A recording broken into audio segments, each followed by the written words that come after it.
بسم اللہ الرحمن الرحیم۔ حضرت عیسیٰ علیہ السلام حضرت مریم علیہ السلام کے بیٹے تھے۔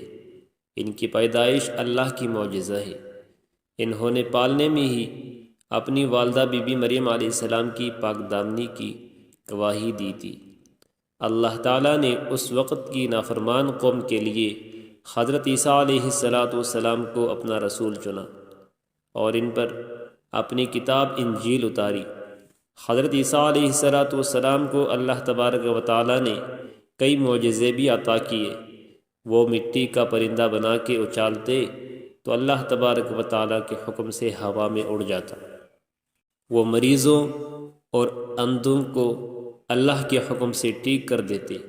حضرت عیسیٰ علیہ السلام اپنی تعلیمات میں سچائی، انصاف اور رحم کی تلقین کرتے۔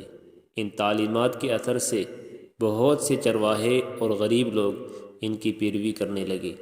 بنی اسرائیل کے مذہبی رہنما دھوکے باز تھے، اسی لیے وہ ان کے دشمن بن گئے تھے، کیونکہ وہ جانتے تھے کہ لوگ جھوٹ بول کر رومی حکمرانوں کو ان کے خلاف اتنا بھڑکایا کہ اس نے حضرت عیسیٰ علیہ السلام کو گرفتار کرنے کا حکم دے دیا۔ حضرت عیسیٰ علیہ السلام کو بھی اس سازش کا پتہ چل گیا تھا اور یوں وہ ایک خفیہ مکان میں چلے گئے۔ ایک غدار نے چند سکوں کے لالچ میں حضرت عیسیٰ علیہ السلام کے مکان کی مخبری دشمنوں سے کر دی۔